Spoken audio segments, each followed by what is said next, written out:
I am so happy to be sitting with you today. Number one, I have loved you for such a long time. I remember, I don't know if you remember, because you've done so many interviews, but we sat together so long ago. I think it was 2021, was it? I don't remember. But you and I sat together and just talked about your life. So let's start with that.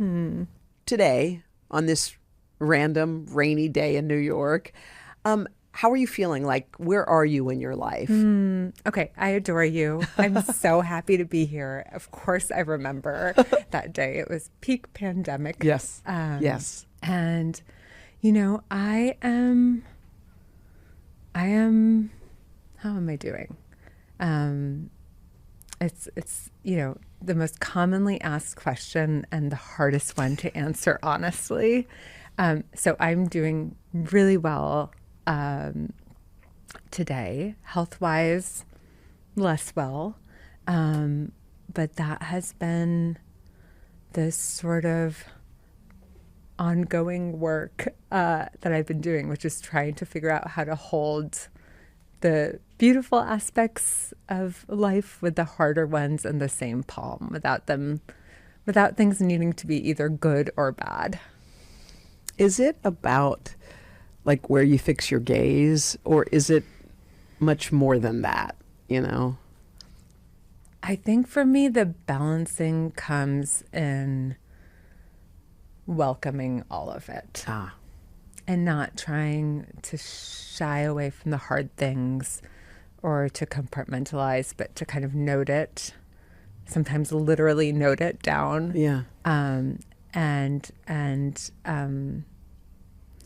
And trust that there's room for all of it, that our lives are not a binary. We're not either happy or sad or healthy or well. Most of us exist somewhere in the messy middle, and that life is flux, and we are in flux, and I guess there's a sense of comfort that comes with knowing that everything is always changing. If you're having a hard moment or a hard day, it's going to change. If you're having a good day, you get to be extra present and grateful for it, because not every day may be as good as this one. Yeah. For those who don't know, you said health-wise not so great. I'm not sure if everybody knows your story, but will you explain what you mean by that? Yeah. So I learned almost exactly a year ago that the leukemia I've had off and on now, since the age of 22 was back for a third time. And that's the kind of news that can make you want to get into bed and hide under the covers and not reemerge. It's the kind of thing that can keep you frozen in fear because, when you're living with a life-threatening illness, the future becomes a scary place because you don't know if you're going to get to exist in it. And so, very early on, I kept saying to my oncologist, like, how do I navigate all of this uncertainty? How do I keep living my life without, being consumed by fear of the many what ifs that I can't possibly answer? And the thing he'd always say to me was, you have to live every day as if it's your last. And I know that advice comes from a good place. But whenever I heard it, whenever I tried to live it, I felt this intense sense of panic because it is exhausting and stressful to try to make every moment as meaningful as possible, to try to enjoy every family dinner, to try to be grateful every single moment of every single day. And I got to a point where I was like, I don't want to do that anymore. It's actually, it's tiring and it's not sustainable. And I've come to actually believe that it's bad advice because if we were all to do that, we'd be emptying our savings accounts and declaring bankruptcy, and Yeah. the whole world would be chaos. And so I've shifted to a gentler mindset as I navigate this, of living every day as if it's my first, and trying to wake up and to cultivate this sense of curiosity and creativity and wonder that a little kid might, because as little kids we do that so naturally. Yeah. And when I do that, I find that I am able to shift out of the fear of uncertainty into a sense of wonder about the mysteries of how our lives unfold. Wow. By the way, what a beautiful shift in that statement, because I've never heard live each day like it's your first. Everyone talks about live each day like it's your last. Every song, I mean, I love country music too, and every country song is like, this is the last time your kid's going to do, and you're like, oh my God, this is crushing me. Totally. Live every day like it's your first. That's very, very profound and beautiful. I want to talk about how you're doing this, because I think that's so important. And you have a book out that is, first of all, extremely beautiful to hold. It's called The Book of Alchemy, a creative practice for an inspired life. And you talk about journaling. And I thought, okay, when I first heard about the book. And then when I read the statement that you said, journaling saved my life, I thought to myself, wow, let me see how that lands and how that, first of all, explain how journaling saved your life. Yeah. So I've been keeping a journal from the time I was a little kid. I was a kid who did not fit in, who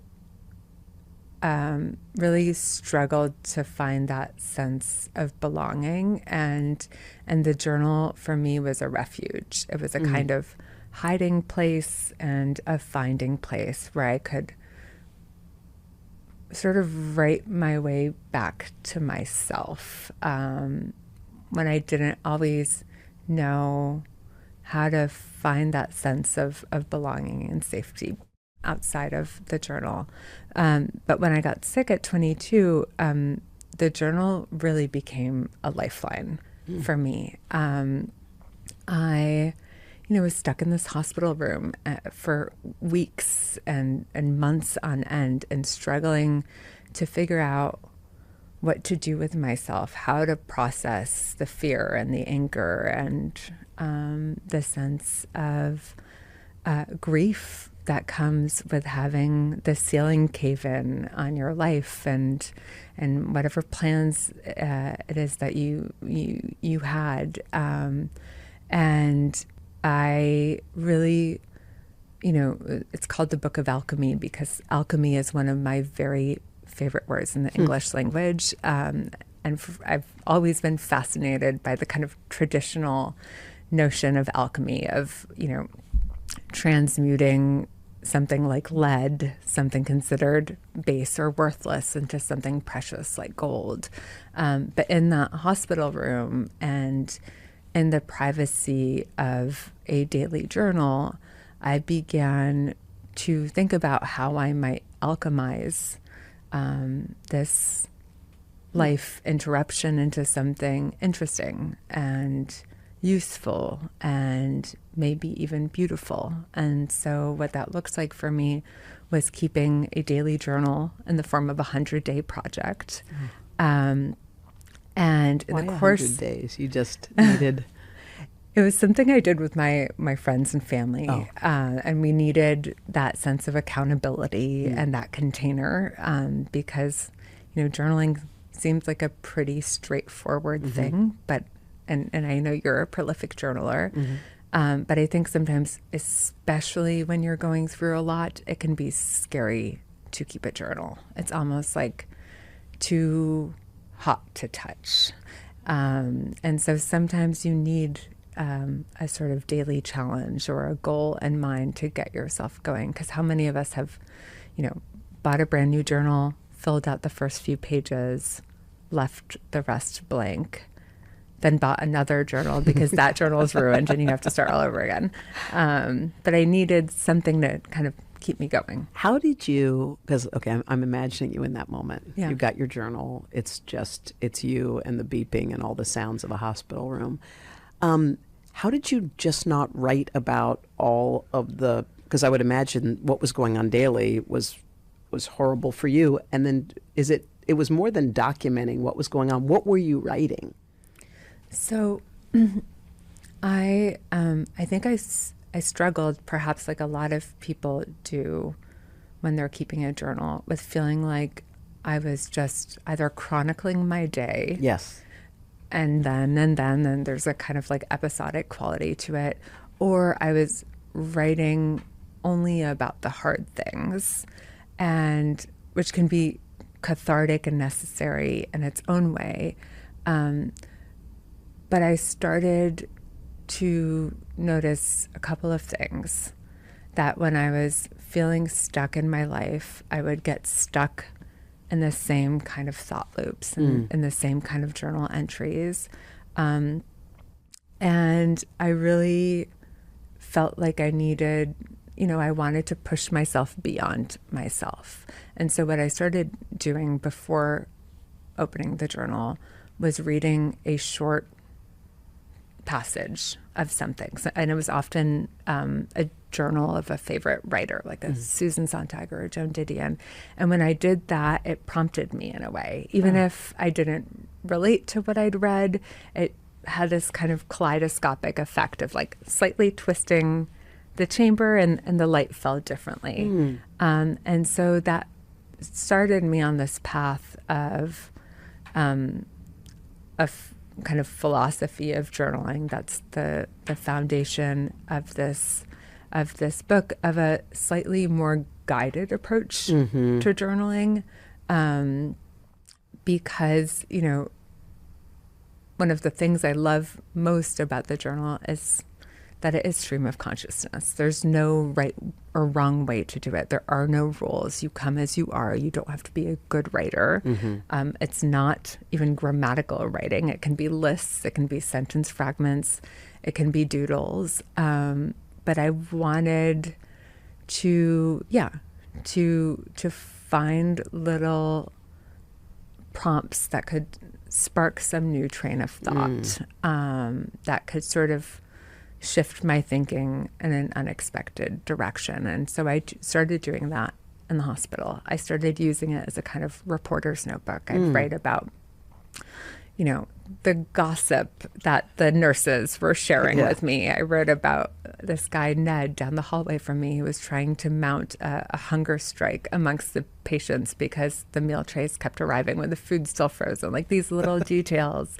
And suddenly what I noticed is I wasn't just writing about the anger or the grief. For every difficult moment, there were funny moments and interesting moments unfolding alongside. And I started to feel that sense of alchemy, that sense of something shifting, of possibility. I think, first of all, this is so incredibly beautiful. I mean, to be able to go down that road and not go down the slippery slope of despair. I think no matter what anyone who's listening to their cross is to bear, whatever it is, I think some people think, and I've talked to friends, I don't journal because I'm not creative. I'm not a writer. I don't do that. Yeah. And you can kind of see that. It's like, if you blank page in front of you, what are you going to put there? Yeah. But do you think that this is something, is this like a learned behavior? Or if you're Mary Smith who's listening thinking, I've never done that, I don't even know what I would do. Yeah. What's the advice there? Okay. I think we're all deeply creative. Okay. As little kids, we have, we have such an organic relationship to our imagination. We play make-believe. And at some point, someone or something along the way tells us that we're not creative or that it's not a good use of our time. But when you think about it, everything we do is creative. Having a fight with your husband requires creativity and its resolution. Cooking a meal is creative. So that's the first thing I'd say.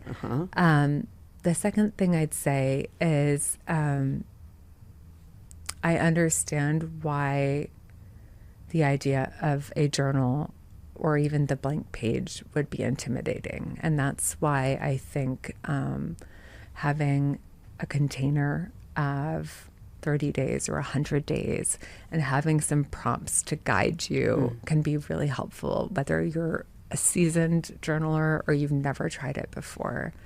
But the other thing that I love about journaling is it's this rare space where you get to show up exactly as you are. You're doing it just for yourself. It's not for an audience. You get to be your most unedited self. You get to take a breath, sit down, and for 5 minutes, write your way back to yourself. And you never have to read it again. And it's about the act of doing it more so than the outcome. You keep talking about prompts, which I think are the whole thing, because I think if someone gave anyone, me, a nudge and said, here's something to go on, what prompts helped you when you were trying to get back to yourself? So, there are 100 essays and prompts in the book, and they're really a curation of my favorite prompts that I write to again and again, and the people who inspire me most, and some of them are creative in the conventional sense, and some of them live their lives creatively. I think our oldest prompt contributor is Gloria Steinem at 91 years old, and our youngest prompt contributor was 6 years old at the time. He's a 2-time brain cancer survivor named Lou Sullivan. Oh my gosh. And so the prompts that I've really that I write to all the time, some of them are very simple. One prompt is called the to feel list, and it is exactly what it sounds like. Before you write your to-do list, you write a to feel list. To feel. With some ideas for how to get yourself there. That's so smart. So smart and so simple. And it's something I do every single day now. Give me an example. Okay, so on my to feel list, I said I wanted to feel grounded. And I had a kind of chaotic morning. We're moving, dogs were barking, doorbells were ringing, and I was tempted to not go to the park, which is what I do every morning with my dogs. But that's what grounds me. So I ended up taking a cab to the park, skipping the walk because I didn't have time, but I prioritized going to the park, even if it was just for 10 minutes, and even though it was a little bit rainy. And I didn't get on my phone, and I just tried to be there with my dogs and to throw the tennis ball and to get back on with my day. So that was one thing on my list. That's what a great prompt, a to feel list. Like I want to feel calmer or more at peace, and what kinds of things would I do throughout my day to get there? And doing it before your to-do list. Because okay. I think the order is important, because how we feel should be the priority rather than our output. That's so good. Are there any other prompts that for you? There is one prompt I have been doing religiously called A Day in the Life of My Dream.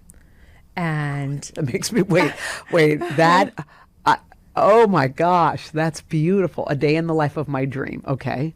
And I credit it to I credit my marriage to it.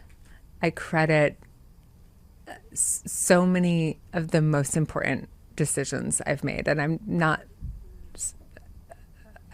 someone who's prone to hyperbole. So I say this, with all the sincerity and that I have. So the prompt is this: you write about a perfect every day. So just a regular, perfect day, 5 years out in the future. But you write it in the present tense. And it starts from the moment you wake up until you go to sleep. Who are you waking up to next to, if anyone? Where are you? What are you doing? How are you filling your day? Who are you filling it with? And what does that perfect day look like? And so I'm not someone who believes in manifesting, but I think what this prompt has done for me is that it's forced me to articulate what I want, which is actually really scary, not just to say out loud, but to write down, because it's scary sometimes to actually articulate what you want. And with each, and you know, it's changed over time. Of course. But it's really helped me identify what I want so that when I see something that is in alignment with that, I don't hesitate. You said you credit your marriage I credit to my marriage. that? I do. For real? For real. Because you could imagine.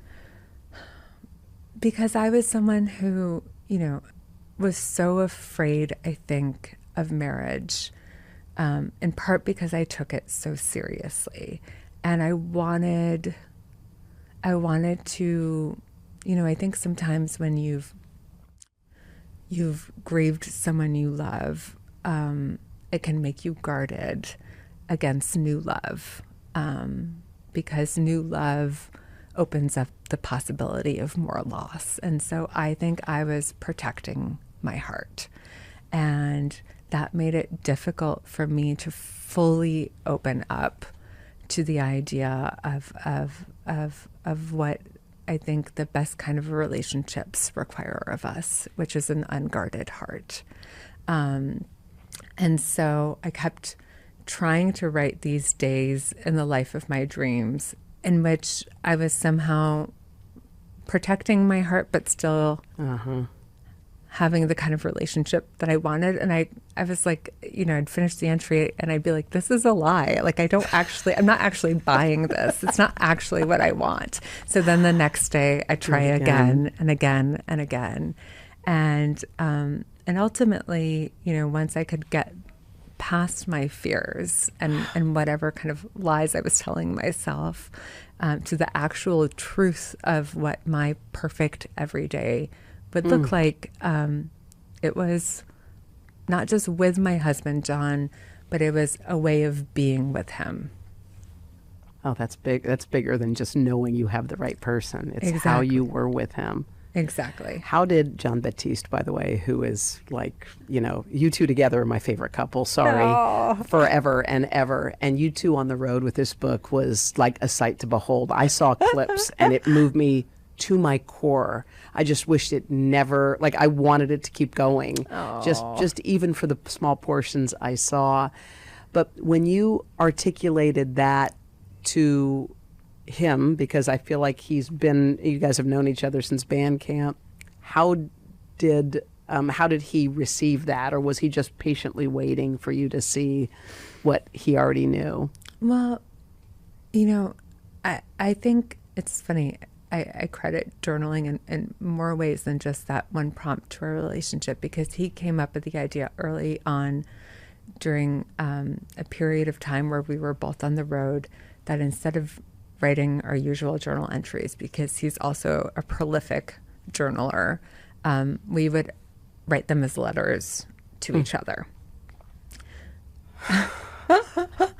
And the way that we did it is, you know, I'd write my letter in my journal to John, snap a photo of it, and then text it to him. Okay, it's too much. This is all too much. This is all too much to bear. That's so beautiful. It was so that's how you did your journals. Oh, that's how we did our journals. Okay. And I think, and it was so interesting because it's like when you're on the phone with someone, especially if we're both traveling or busy, it's hard to get to the deeper stuff. It's like, how are you? How was your day? Logistics stuff. And sometimes even in conversation, outside of that, it's hard to get to the deeper stuff. And so things showed up in these journal entry letters that like I didn't even know I was feeling. And like that's the cool thing about journaling. It's like you may start with an idea of what you think you want to say, but if you're really like following the thread of your intuition, it always leads to somewhere unexpected. This book, called again The Book of Alchemy, A Creative Practice for an Inspired Life, you've chosen such incredible people to contribute what are stories and prompts and things, your husband among them. But I feel like I dog-eared the whole thing. You know how you're like, why am I dog-earing the whole book? I might as well just not bother. But all of these prompts are so like incredibly beautiful. Like I don't even know where to start. How did you choose, by the way, the people who are in this book? They really are the people who inspire me most. Yeah. People I've learned from, and not necessarily people I know personally. Yeah. But people who I think embody the spirit of creative alchemy. The idea that you can transform something through an act of imagination. You talked about the young boy with cancer, the 6-year-old. How did you come to be aware of him, and what did he teach you? So I came to know him through his mother, who's also a cancer survivor. And he had this game that he and his mom would play in the hospital, and he calls it inside seeing, which was he'd tell his mom to close her eyes, and he would close his eyes, and then he would narrate everything that he was seeing. So sometimes he'd see tickly lights, i.e. like the little pinpricks of lights. Sometimes he'd see a monster, but it was like kind of cute and funny. And so that was his game that he did. And I think in a way, his form of meditation. And so his prompt is to play his game of inside seeing, which is to close your eyes and to focus on the images that come up, and then to write them down. So simple. So and beautiful. So inspiring. Let's see. Okay, sorry. I just skipped over to LaTanya Yvette, Yes. who is also beautiful.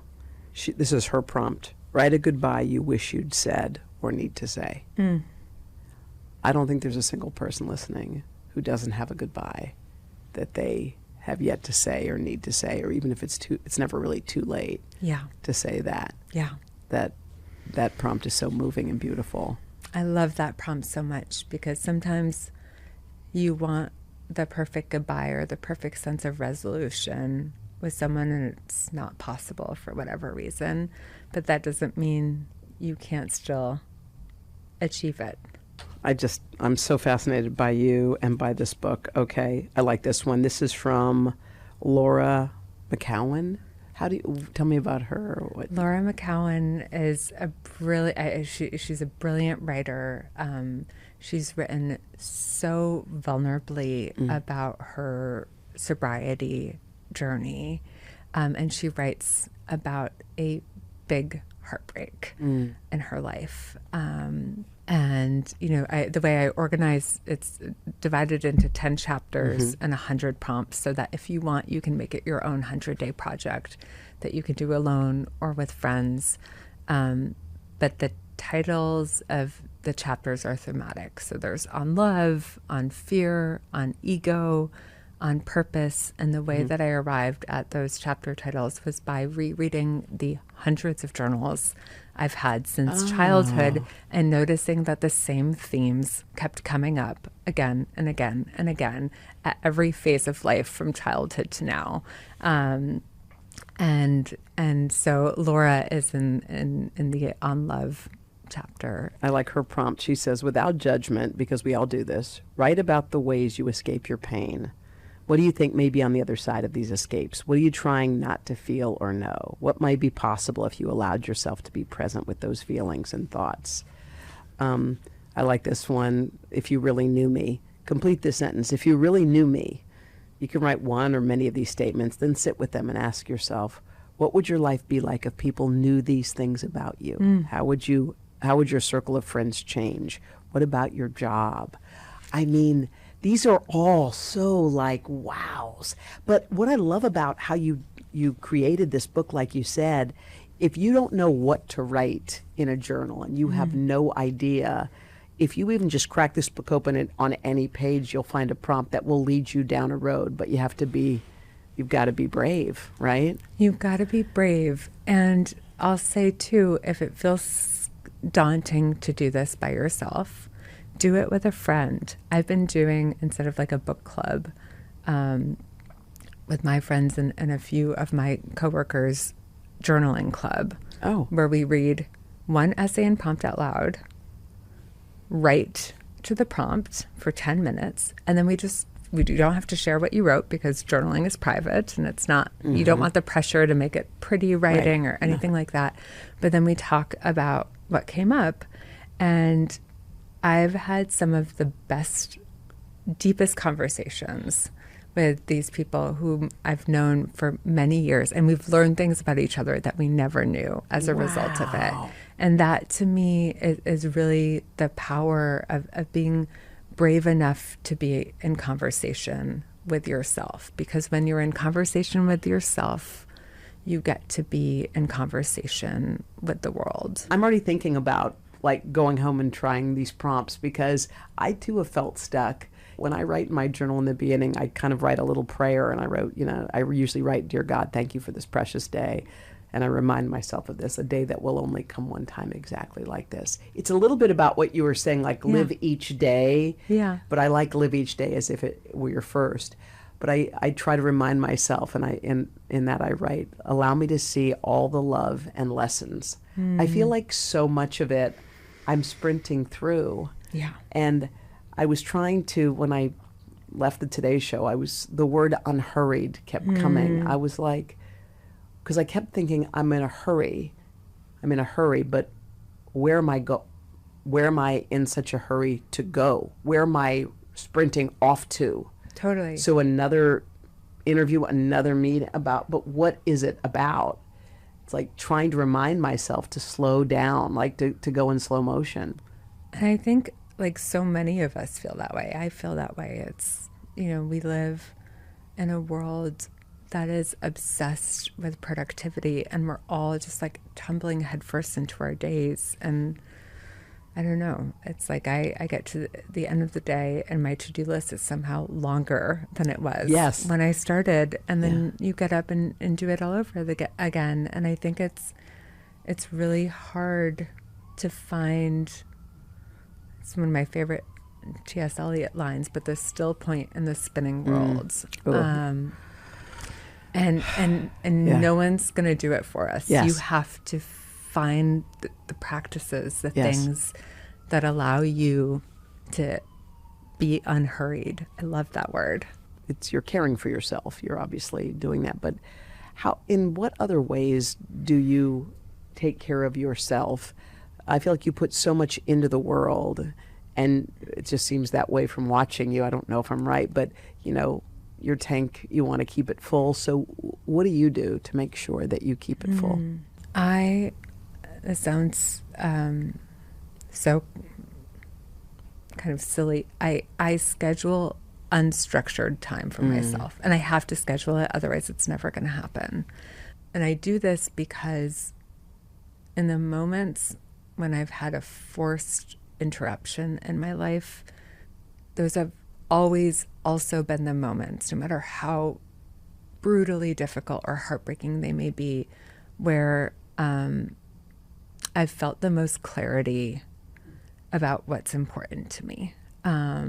Because when you're stripped down to your most laid bare self, there's no time or energy for anything that feels extra, or certainly anything that is taking energy from you.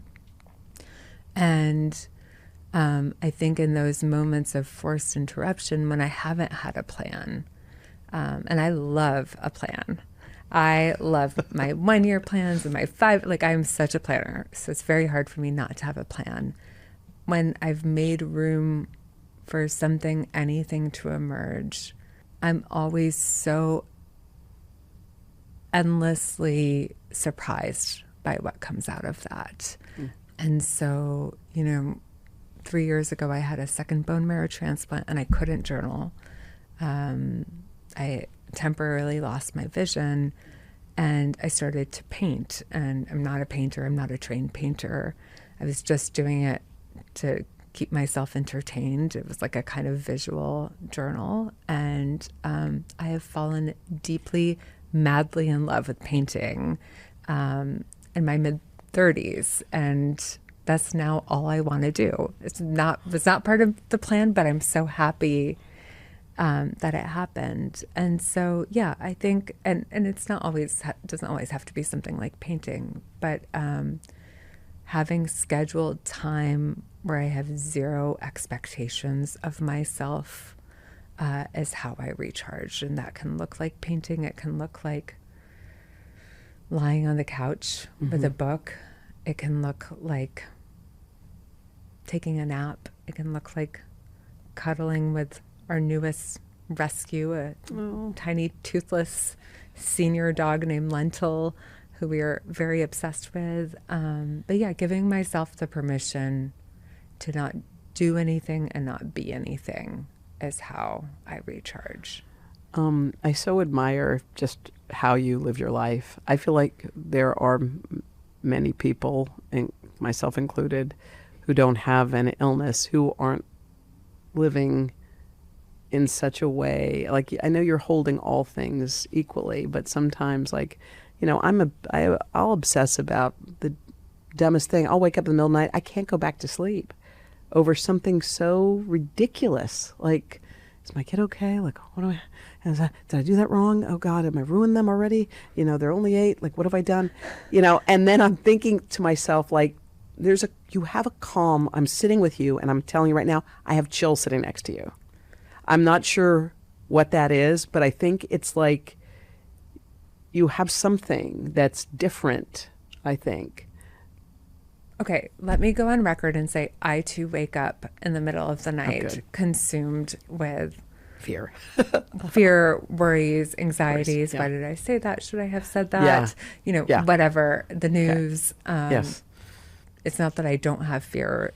I've just had to learn to cultivate practices and tools to help me carry that productively.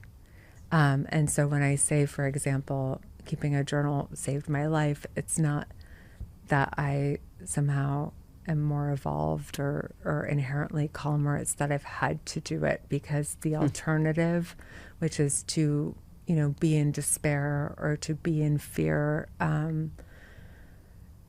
is not how I want to spend my time here.